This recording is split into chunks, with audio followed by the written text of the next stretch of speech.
Hello, everybody, and welcome to our virtual tax school webinar series. My name is Omar Medic, and I am the product marketing manager for TaxWise. I hope you all are enjoying your summer thus far and getting some much needed time for R&R. The topic that we'll be covering today is how to maximize Schedule C deductions for your clients. Our team will share some tips and tricks on how to get the most out of your clients' returns. Keep in mind that we try to host one of these webinars once per month, so please feel free to join us in the future as well if you find today's session to be informative. During our webinar, you'll have the chance to submit some questions to the team and get those answered live towards the end of the session.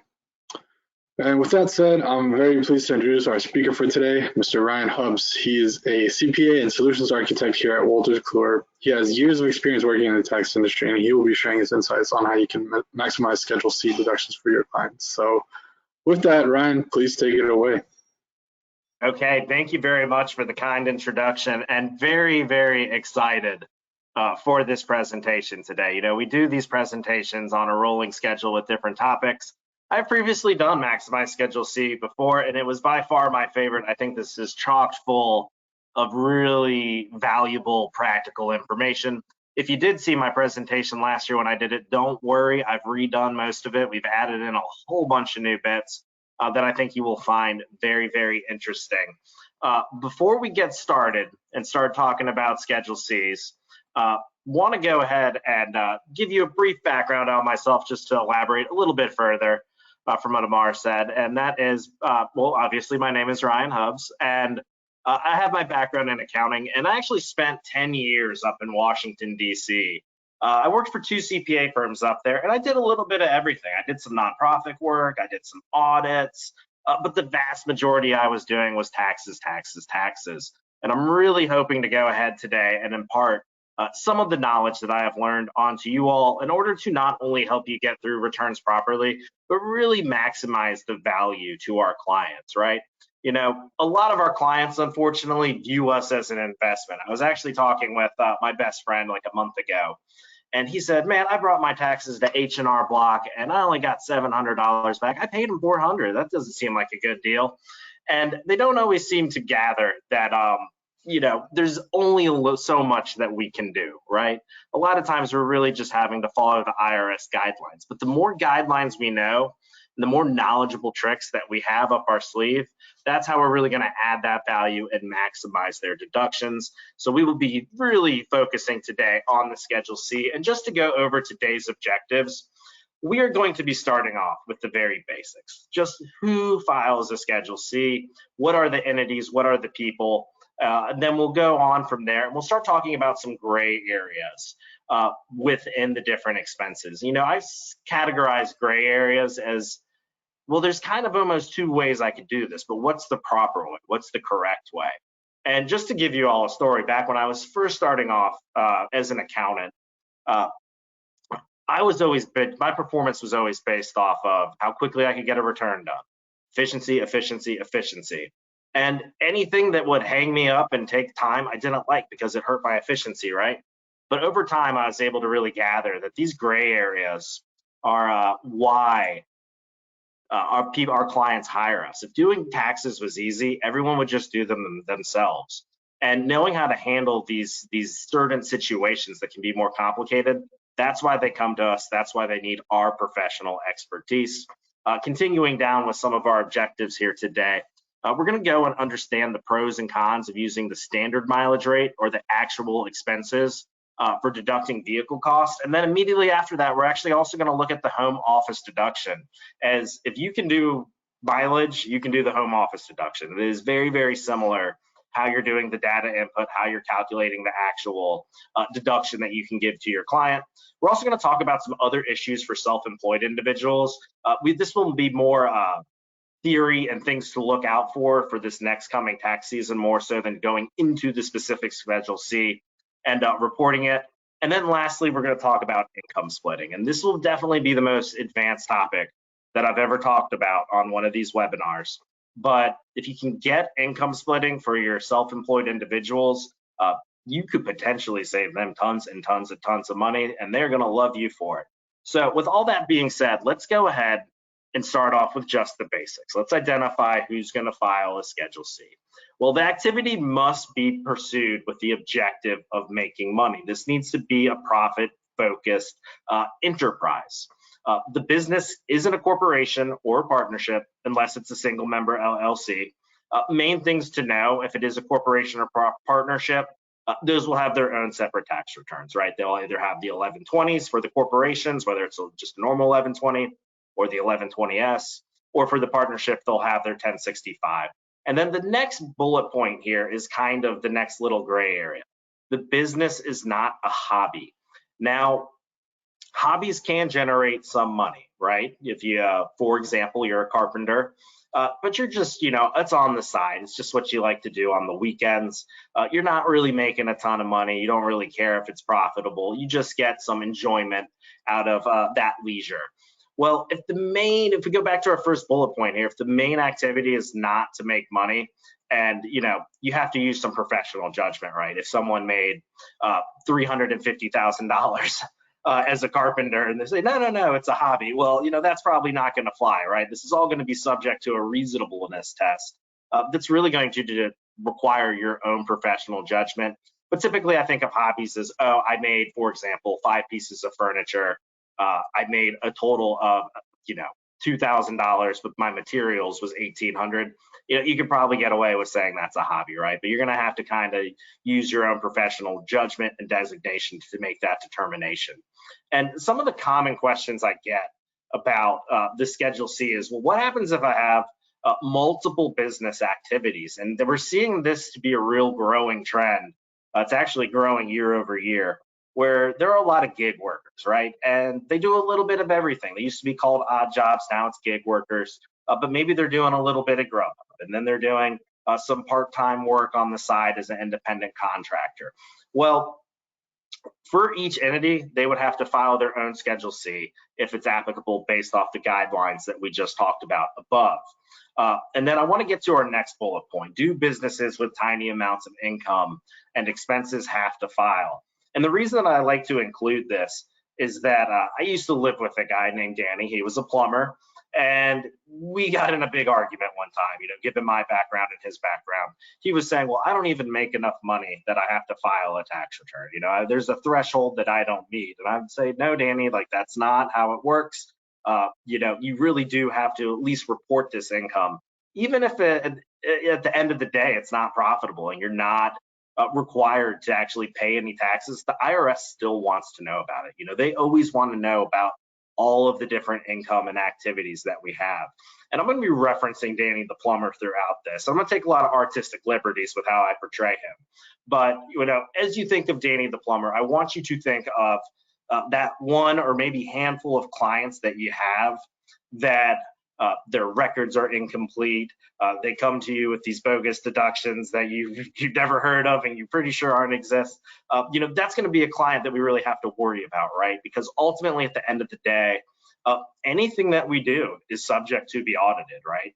And we always want to be putting ourselves and helping our clients put themselves in a situation to mitigate and minimize the possible risk that they could expose themselves to. And we're going to be talking a lot about record keeping, as that's really the best way to protect yourself from an audit if you ever do get audited or where your clients ever gets audited. And with all that being said, I want to open this up to the first polling question here. And the first polling question is just a little bit more of an abstract concept and something directly having to do with businesses. But if you are fined $20 on the ground, it's your lucky day, should this be reported as income to the IRS? And we have 3 choices, obviously, yes and no, and then not sure. These results aren't going to be shared with anyone. No one can see what you say, how you answer. We might go over the percentage breakdown in just about 45 seconds here. But we just want to make sure that these the things that we're going to focus on are, one, applicable to you. If everybody goes and gets this answer correctly, we might have to go and switch out some information for the next time we do this presentation. So I'll give you all just a little bit of time. Amar, whenever you're ready, and it looks like the vast majority of people have gone ahead and answered, let us know what those polling question results are. Sure, yeah, we've got about 81% voted, so let's give them a few seconds. Absolutely, sounds great.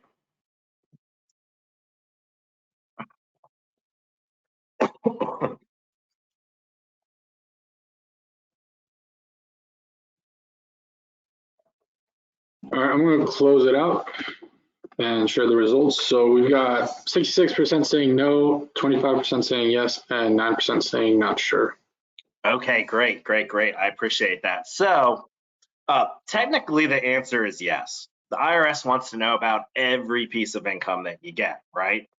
But, from a practical standpoint, is anyone really doing this? If you found $20 on the ground, would you report it on your own income taxes? I guess that's a conversation for another day. But why I like to ask this question is just to really highlight that if you ever have a client that's saying, no, I don't have to report this, for reasons X, Y, or Z, whatever it may be, they're probably wrong. There may be a few exceptions here and there, but most likely they are wrong, and everything should be reported. And I'm not telling you to go out and harass your clients and say, okay, did you find any money this year? Ultimately they need to tell you, but it's just to get you acquainted with the fact that the IRS is very particular and they like their records to be very, very accurate, even if it's not going to be taxed. So moving forward from this polling question, I actually want to start talking about specific deductions that you can take for your business. We're going to start this off with travel expenses. And before we dive into some different scenarios and examples, want to go ahead and talk about the qualifications. Well, qualification one, you need to leave your tax home. And I wish it was as simple as you just need to leave your tax home, because there are, like most things with the IRS, a ton of caveats to that. It can't be just something that you would normally do.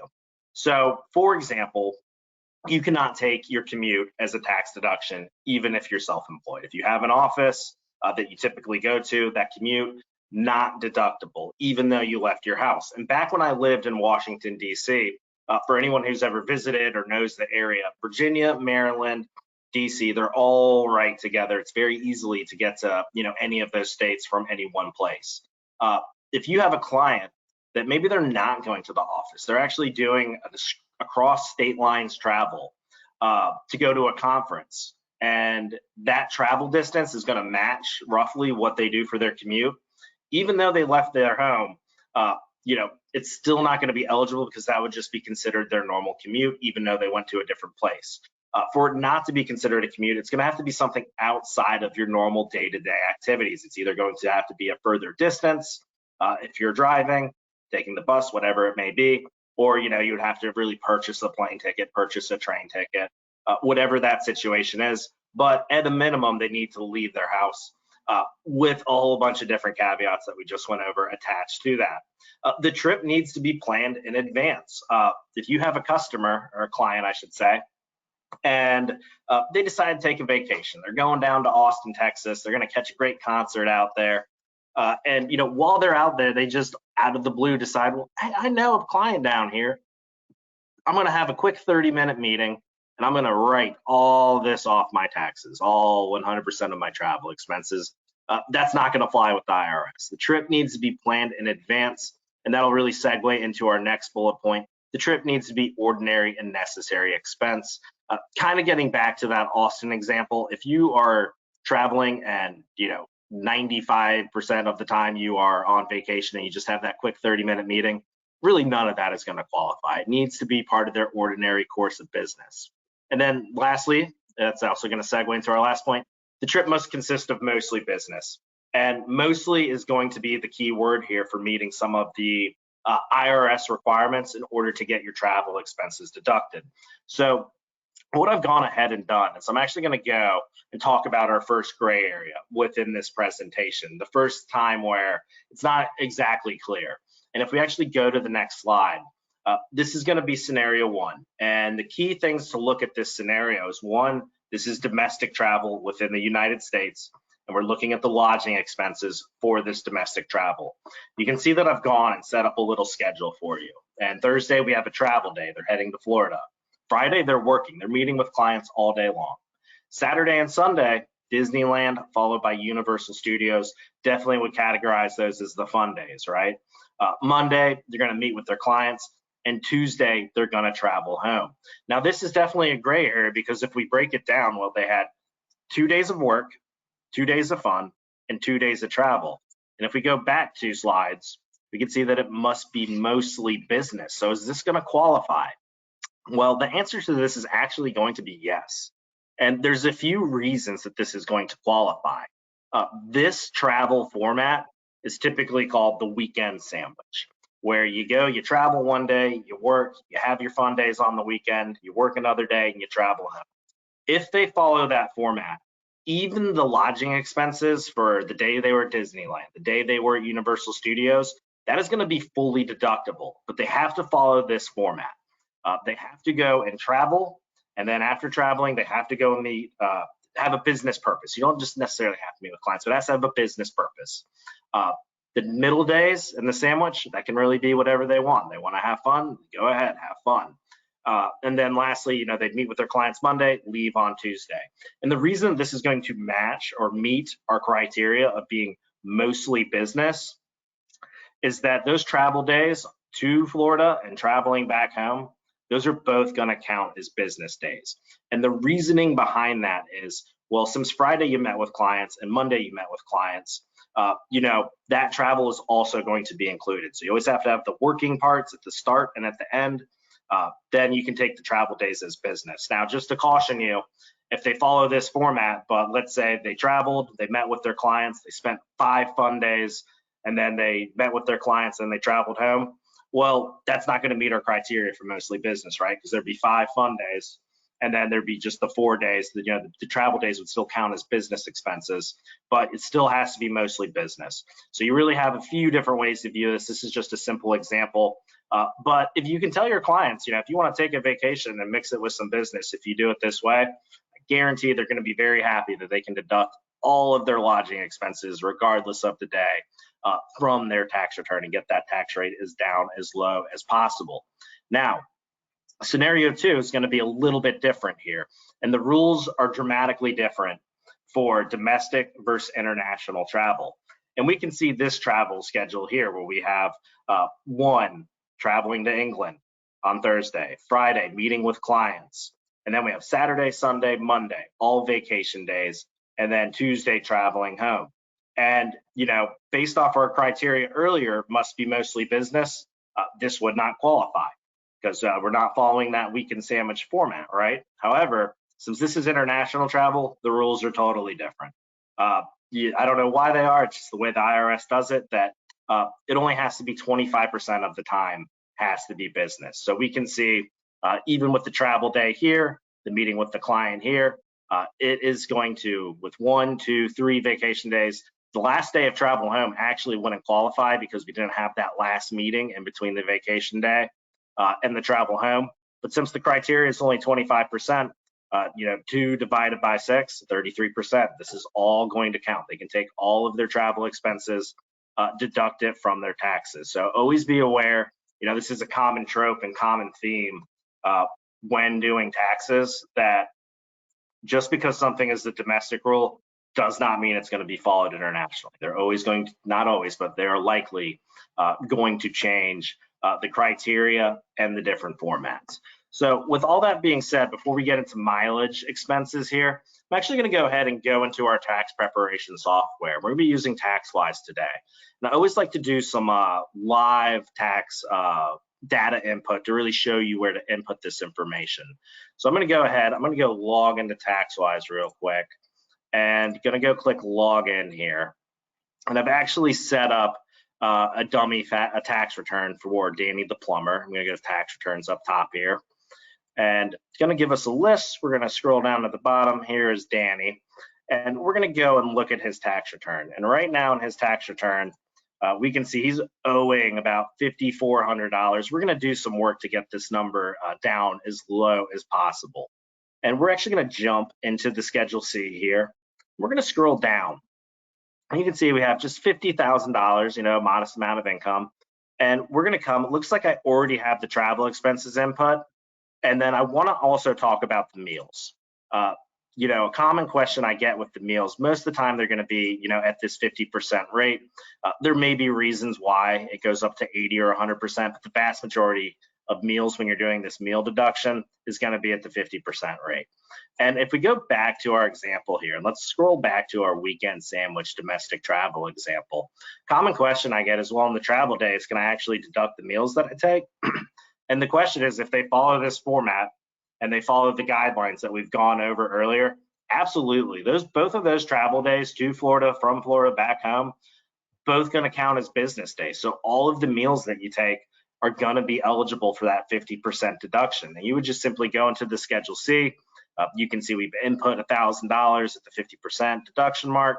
It's actually gone and done that 50% deduction. So we took the total amount of the meals, and then it's automatically chopped it in half, and we can see it being reported right here. Getting into the next types of deductions, and we'll continue to enter these in TaxWise as we keep going, is I want to get into vehicle expenses. And there's two different methods. We have our actual expenses and we have the mileage example. And when it comes to actual expenses, this is probably going to be better for clients that have complete records, right? They have receipts, they've gone and they've kept a log of everything that they've spent on their car. And we're actually going to use a simple calculation, and the tax software is really going to do the heavy lifting for us in order to get these expenses input. So let's go ahead and jump back into TaxWise and enter in some of these vehicle expenses. So we're actually going to go back up.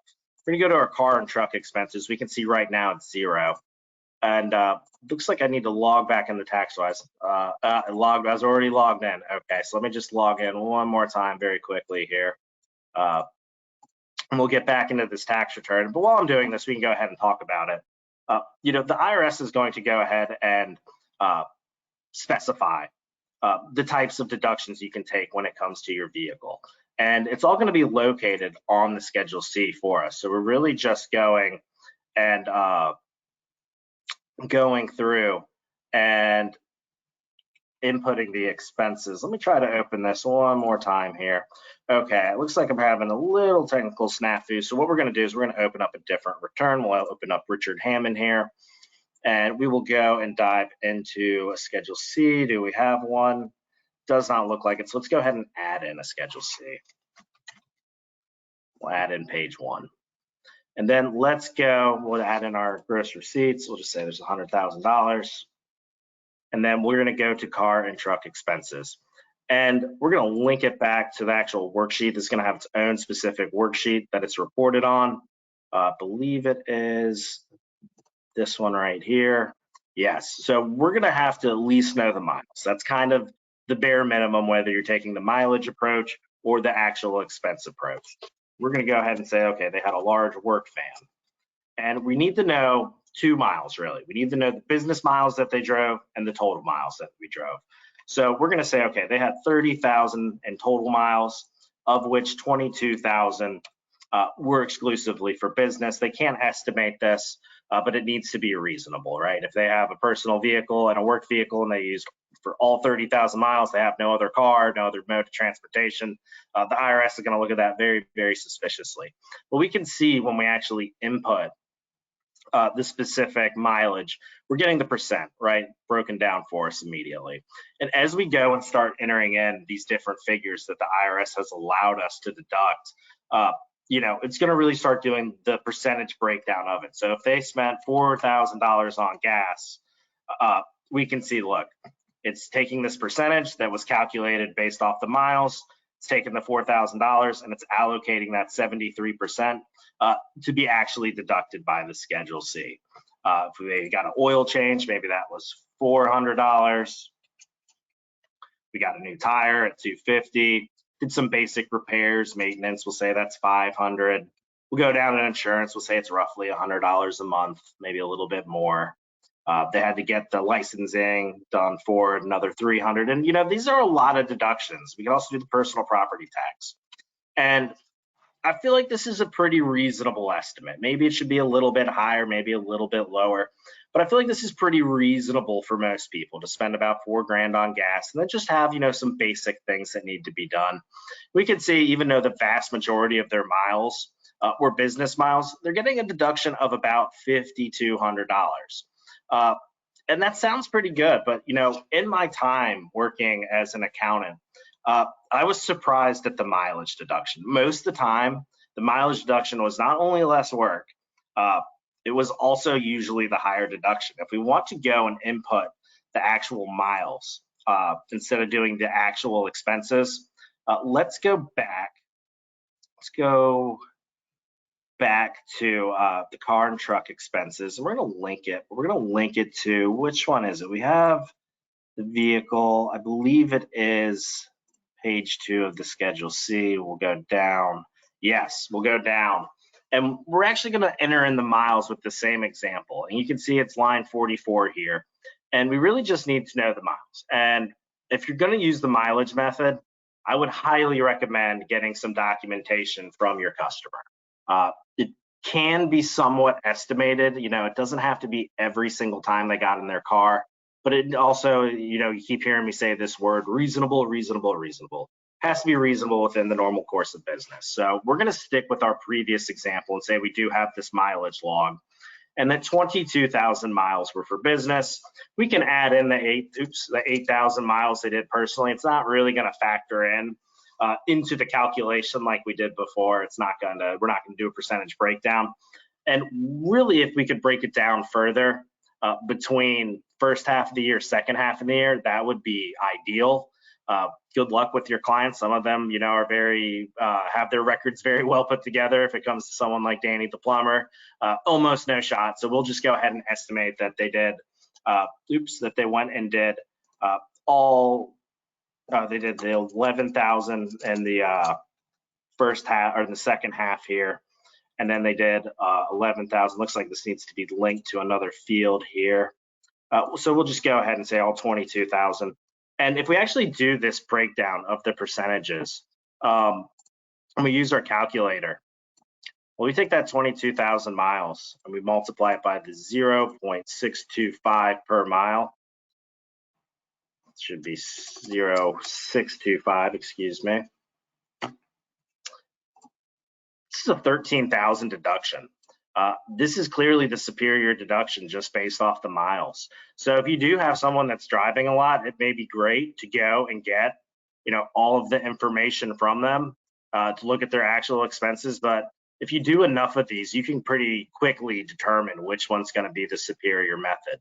Now, one thing to note about the mileage approach is there is going to be, you know, normally it's going to be better for the current tax year, not always, but normally.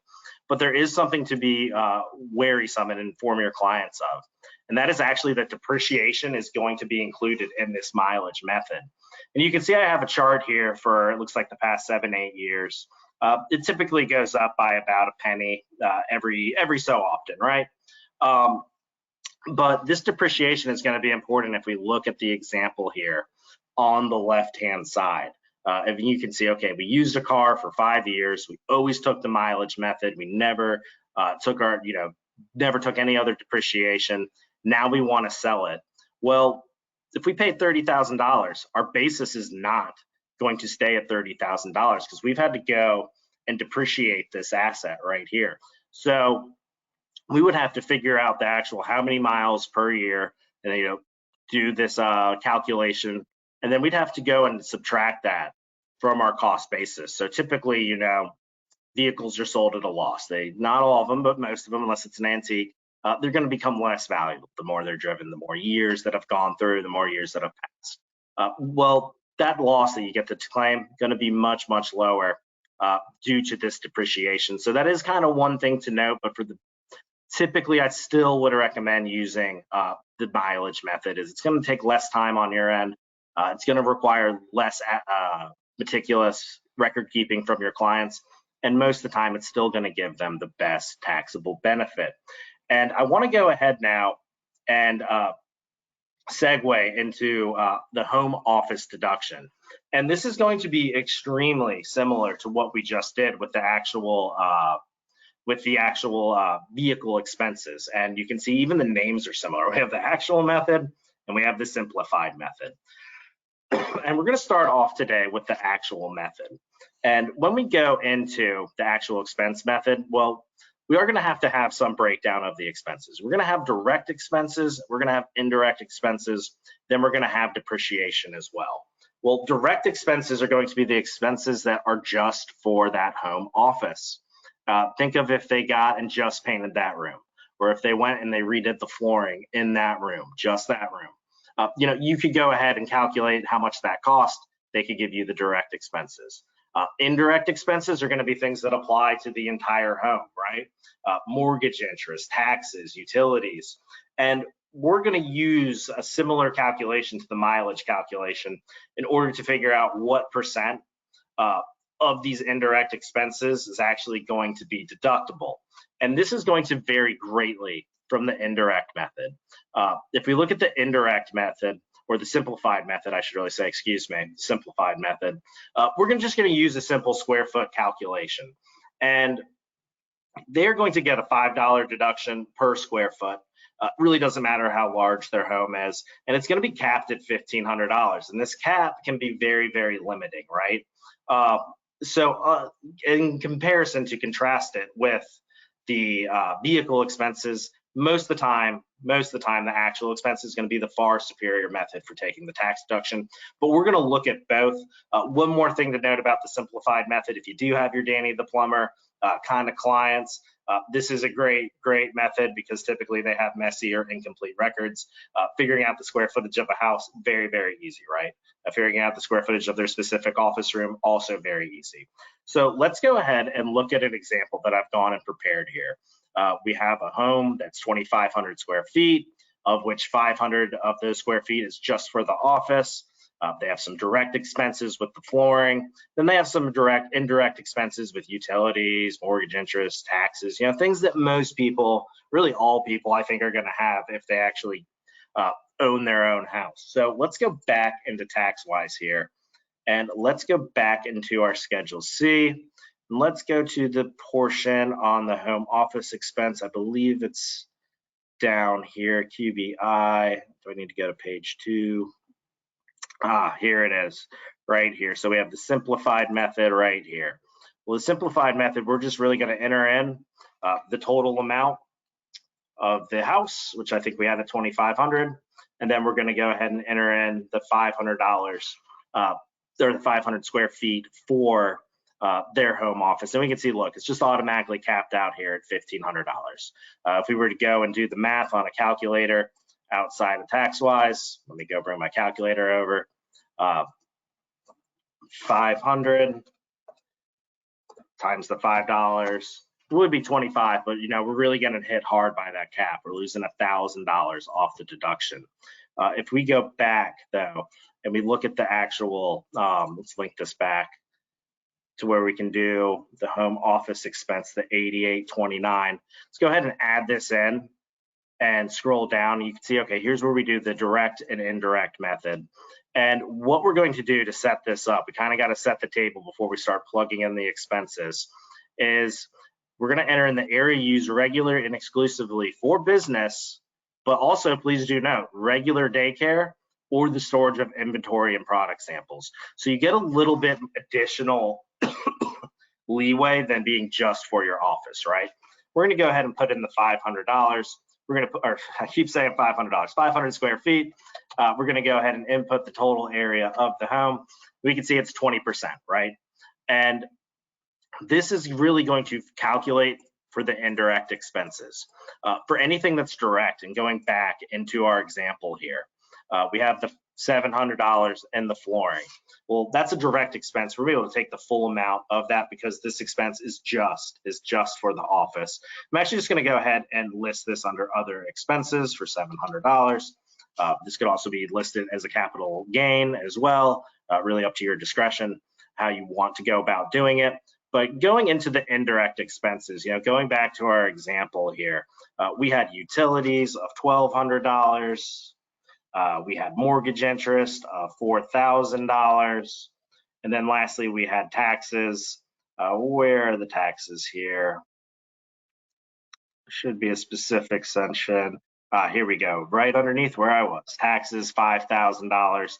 And look, we can see this deduction is already at $2,700. And I would say, really it depends on your client. But having $4,000 in mortgage interest, $5,000 in taxes, $1,200 in utilities, that's not crazy numbers, right? Those are pretty reasonable and most likely would be higher. I mean, most people have to pay insurance on their home, right? Pretty much everybody. We start inputting some of these other items. There were some repairs and maintenance, $400. You can really bump this up. You're not going to be limited to that $1,500 cap like you would be with the square footage simplified method. So important takeaway really is when it comes to vehicles, be thinking mileage most of the time. When it comes to the home office, be thinking of actually getting those records and getting the expenses that they paid for the year. And one more thing to really note is when going through and doing the home office deduction, there are a lot of preparers that just don't want to mess with this at all. And the reason for this is if you were to go and sell the house, you're going to have to adjust the cost basis of the house if you are claiming your office as part of your deductions. And this is really going to be up to you in your professional designation if this is going to be enough of a hindrance not to do it. And you should always have this conversation with your client. If someone is in a home that they're likely to live the rest of their life in, I typically recommend taking the home office deduction just to kind of give them the most money, on a year-by-year basis.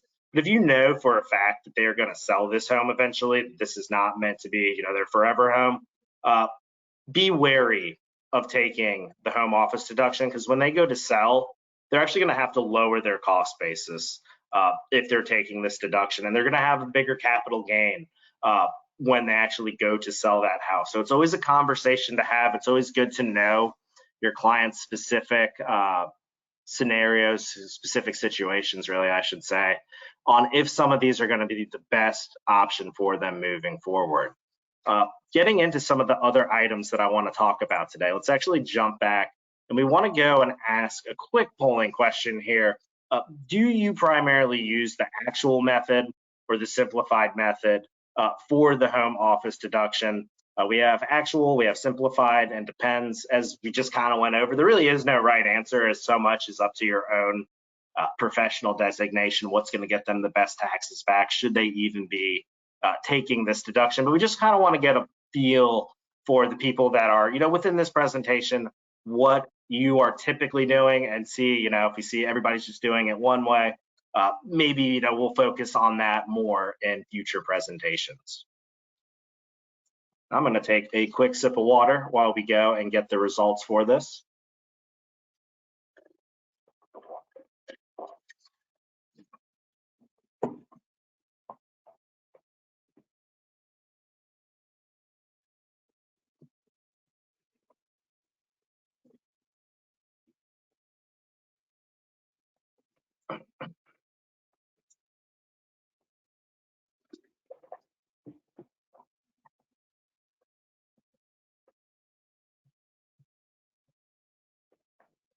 Okay, we'll give everybody just a couple more seconds.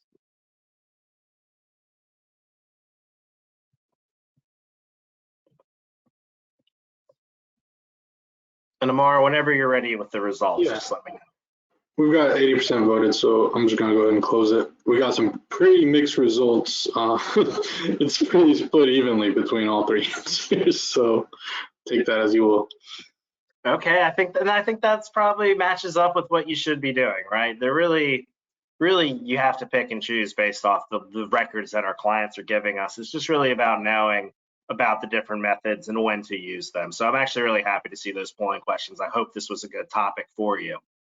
Moving forward, we still have about 20 minutes here. I got a lot of information to go over, but we're going to be talking more theoretical issues that your clients may be running into, and how to either minimize or help them prepare for taxes that they may be accruing. And we're going to go with a few different things here, but we're going to start off with the special issues for self-employed individuals. Let's go to our next slide here. Well, if you're self-employed, the rules that the IRS are going to give you are very, very different than if you're, for example, someone like me who is just, I'm on wages. I'm a W-2 wage employee. If you're self-employed, there's going to be pros and cons to it. And we'll start with the pros. Health insurance premiums are maybe and probably will be eligible to be deducted from your AGI. And if you were in the last presentation that I did last month, we talked about the above the line and below the line AGI deductions. And I'm not going to rehash all of what that means, but basically above the line, usually going to be the better deduction, whether it gives you more money or not. It is going to lower your AGI, which can help, if you're going to be phased out from any other deductions if you are a high income earner. But when it comes to these items for the health insurance premiums, it can be health, it can be medical, dental, qualifying, long-term care, and these are above the line deductions. So these are deductions that you can take. It's actually on the Form 1040, and it's going to lower their AGI. And for someone like me who I have an employer subsidized health plan, I cannot take this deduction. This is just for self-employed individuals. But however, there are going to be a few requirements that the IRS wants you to check these boxes before you take it. First one being you can only claim the health insurance premium write-off for the months where neither you or, importantly, neither your spouse was eligible to participate in an employer subsidized health plan. So where that really comes into effect is, let's say you have a husband, he works for an employer, you have a spouse, she owns her own business. If that spouse is eligible to be part of that employer health plan, even if she chooses not to be, she cannot take this deduction. So this really is coming back to more tax planning purposes, where it's probably going to be better for them to all get on one health plan, as she's not going to be eligible to go ahead and take this deduction. And then really the second qualification is the deduction cannot exceed the earned income from your business. You cannot deduct more in health insurance premiums than you made. If you could, I think everybody would start a real small business, make $100, right? And then just go and deduct the full amount of their medical premiums. So no, you can't do that. It is going to be limited to the amount of money that you actually profited from your business. Second point to get into is going to be self-employment taxes for, self-employed individuals. And this is kind of the con of being self-employed, right? Typically, when it comes to Social Security and Medicare taxes, if you're an employee like me, I pay half, my employer pays half. And that total amount, equals up to 15.3% of my income. But since I'm only paying half, we actually get my calculator here. We do 15.3 divided by 2. This is really the portion that I have to pay. This 7.65%. The other 7.65%, that's being paid by my employer. With self-employed individuals, they do not get it like this. They are technically the employer and the employee. So they are on the hook for the entire 15.3% tax. And 15.3% that's a pretty substantial tax rate, right? That's quite a bit of money going out of your pocket and into the IRS. However, there is a way to minimize this. They're not going to completely get out of this. I cannot help them with that, but there is a way to minimize this. And it is going to be through something called income splitting, which is going to be the next slide that I have.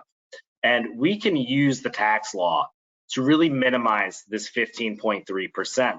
And this is by far going to be the most complicated topic that I've ever talked about on one of these webinars, which I've done many of. So please let us know if you want me to do more complicated topics like this. We just kind of wanted to try this out, see what the feedback was from you all. But let's go ahead and actually go through and walk through this. I'm going to keep it as general as possible. But when a business owner pays themselves a wage, that full amount of the wage is subject to the 15.3%. However, there is a way to kind of split their income between different categories. And how they're going to do this in regards to a Schedule C is you're going to have that business owner invest in their own business.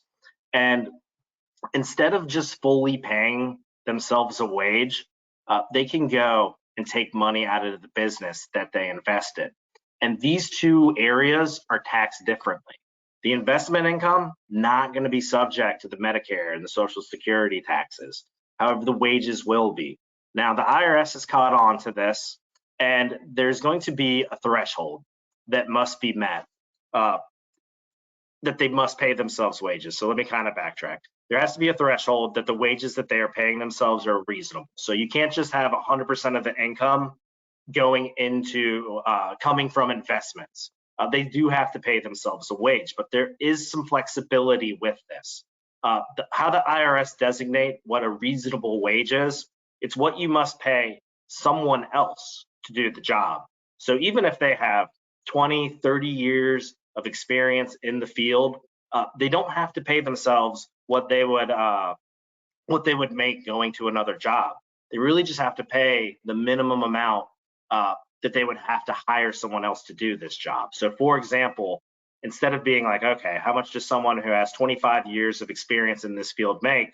What you're gonna do is look at what is an entry-level position for someone that could do this job make? And then you can just say, okay, well, this is a reasonable wage because this is what I would have to pay someone else to do this job. That amount that you would have to pay someone else to do the job, that's going to be the wages portion. And that is going to be the portion that is subject to the 15.3% tax. The rest of that income outside of what you would pay someone else is all going to be investment income. And that will not be subject to that 15.3% tax. Now, from a practical standpoint with the income splitting, this is one of those things that the more you do it, the quicker you'll be able to recognize, okay, what kind of clients is this really going to help for, where I'm going to save them potentially thousands of dollars, and what kind of clients where even if I go through all these steps, is it just going to save them a couple $100, right? And this is a little bit more in depth on your client's end. This is not just something you can do for them. They have to go invest in the business. They have to go and take the distributions out of the business. They will need accurate records for this as well. So if you have your Danny the Plumber clients, probably not even a conversation to even bring up. But for some of your high income clients that do have good records, this is potentially a huge savings. And you got to kind of pick and choose who you're going to talk about with this. If you have someone that you think would do this and you think they can give you the records and you think it would save them money, really the tax savings can be really large. And your clients are, one, going to appreciate the work that you do more, and you can always have that talk about billing rates after you've saved them thousands of dollars, right? So I'm going to keep this today at just a very general explanation of the process. You can always go do more research and find out about it. But if you would like for me to start going in more detail and more in depth on some of these more advanced topics, just let us know, pop questions in the chat, ask or put them in the questions tab. And if we get good feedback on these kinds of topics, I can start including them in more detail in these presentations. But we want to hear back from you all. We're taking a bit of a flyer on doing something like this today. But based off your feedback, that's really going to determine if we continue to go into more advanced topics like this. Continuing forward, we have just a couple more items to go through. I'm looking at my clock here, right at about 50 minutes in. So I think we should have just enough time to get through these last two areas. And area one is going to be the 1099K and the gig economy. Well, what is the 1099K? The 1099K is a form used to report payments received from different apps like PayPal, Venmo, Zelle. You've more than likely run into this form quite a few times, would be my guess. But this may be a form that you're about to become a lot more familiar with. And the reasoning for this is the IRS has proposed changing the threshold to receive a 1099K. Currently, or I should say it was at $20,000. So you would have to have $20,000 of payment from one of these apps in order to get the 1099K and then really force you to report it on your tax return. However, this is going all the way down to $600 with a caveat. This has been approved by the IRS. However, they have delayed implementing this. So it's looking very likely that this is going to be something that is going to occur here in the near future. We're just not quite sure when. We're really waiting on the IRS to give us that guidance. But I would guess that this is likely going to happen sooner rather than later. And with a $600 threshold, I mean, it is not uncommon to have just a $600 payment from one of these apps for just a single transaction. And where this can get messy is when you mix personal and business expenses on these apps. How many of our clients are really going to go through and, oh, this was personal, this was business, this was personal, this was business, if they can remember, right? So what I would recommend that you tell your clients to start doing is have a clear delineation between the two. And the easiest way for them to do this is going to be use one app for your personal, maybe use PayPal for your personal, and then maybe use something like Zelle for just your business expenses. Because a lot of the personal transfers that are going back and forth, it's not really going to be subject to taxes, right? But if you have a whole messy conglomerated Venmo account with just everything going in and out, chances are, unless they have just meticulous record keeping, they're going to end up paying additional taxes that they really don't need to be paying. This is more of a theory. We're not going to go in the 1099-Ks. It's fairly simple to do the input. You're really just matching up the documentation that you got to the boxes in the tax software. But this comes back to more of a tax planning issue, making sure that those records are accurate, and then making sure that you're not mixing business and personal expenses. I know it always drove me crazy when I'd have a client and they had one credit card, right? And that credit card was everything they did. And then they'd want to go and deduct every single item, whether it's personal or whether it's business, from that one credit card on their Schedule C. And I never felt comfortable doing it, right? And that's the uncomfortable conversation to have with your client is, no, I'm not just going to take the full balances that you have on a month-by-month basis to deduct, because I know there's personal expenses. And, if you get audited, I don't want to be on the hook for it personally.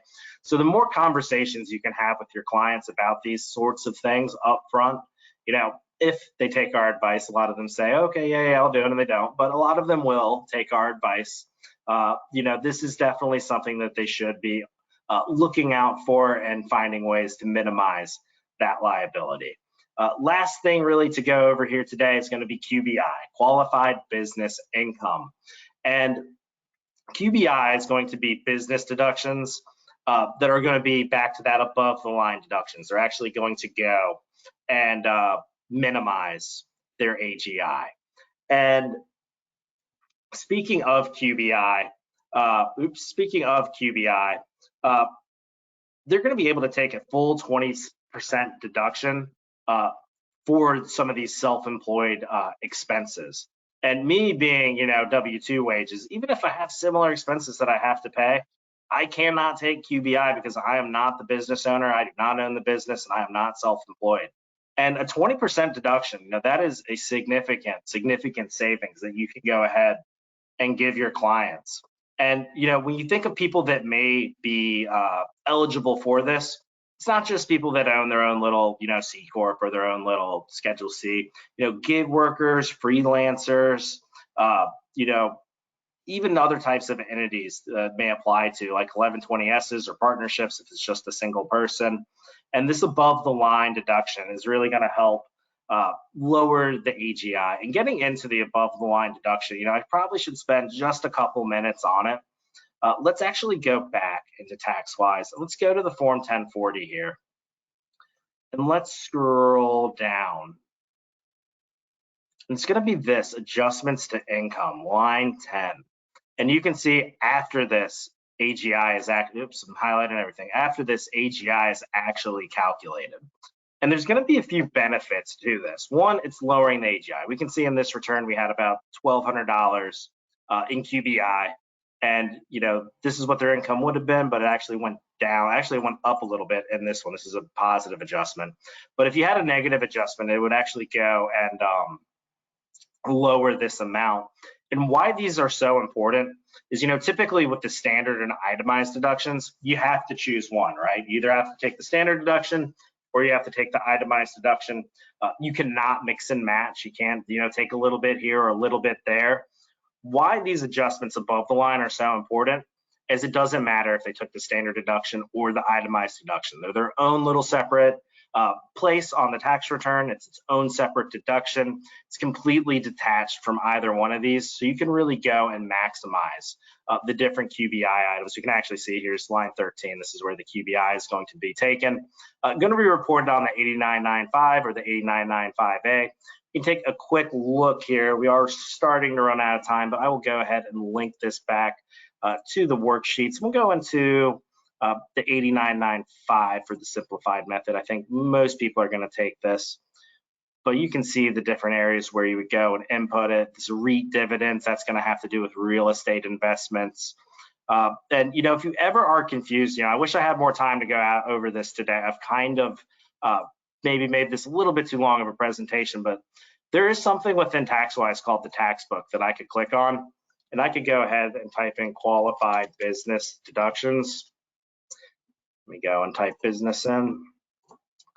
And this is a tool built within the software that you can actually go and find out exactly any of these topics that I've talked today. Look, we have a section right here on the QBI that will go ahead. It's actually going to list out all of the different deductions that they could take. You can see it's highlighting any of our key search words. So, I may host another webinar or throw this in just so we can go over the QBI in greater detail, but want to make you aware that you are going to have some tools within TaxWise and some of the products that we offer in order to learn about these items, easily and at your own pace. So with all that being said, actually, I'm going to have to go and open this up to our last polling question. And the last polling question is really just, would you like a more in-depth product demo and further details about TaxWise Online? We have three options here. We have yes, no, and I'm already using TaxWise Online. And there's a very specific reason that we like to ask this. And the reason for it is that myself and some of my colleagues here, we actually do one-on-one deep dives into the TaxWise software. Today was more about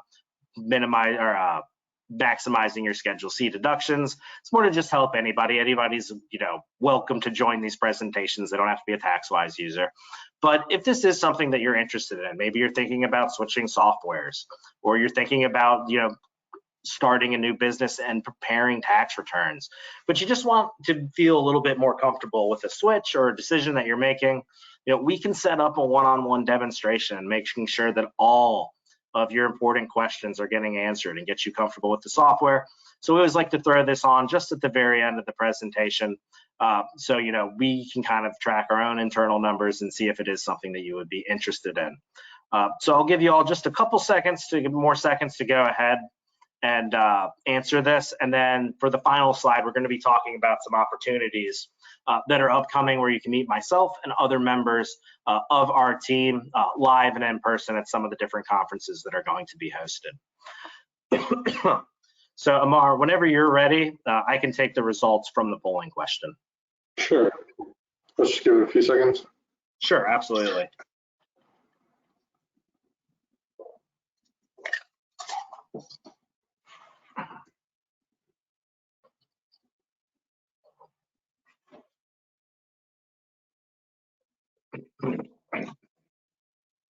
All right, I'm going to go ahead and close it now. Sure. So we got 50% interested, and there's already some TaxWise users here, so that's great. Okay, fantastic. So to close this presentation out, do want to talk about some opportunities to meet our tax school team. You can see we have a list of events here, a bunch of IRS tax forums that are really occurring in the next couple of months. You can see all of these are between July and October. I know I will personally be going to most of these. I don't think I won't be in the one in New Orleans, but I think I'll be going to the rest of them. So if you want to meet myself, there's a lot of work that goes on behind the scenes to set these up. Some of the other team members will be there as well. Just earmark one of these dates. I talked about travel expenses earlier, so please feel free to utilize the weekend sandwich. Maybe get a nice vacation to DC, San Diego, one of these places. They're all pretty fun places, right? You can definitely meet us at one of these events. That is all that I have to say today. Mar, is there anything else that you would like to go and add before we go and end this presentation?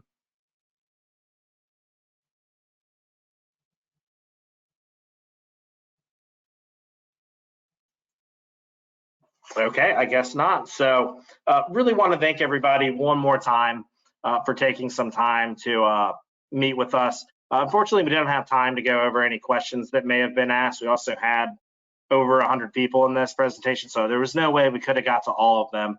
But if you do have specific questions, feel free to reach out to us, and we can definitely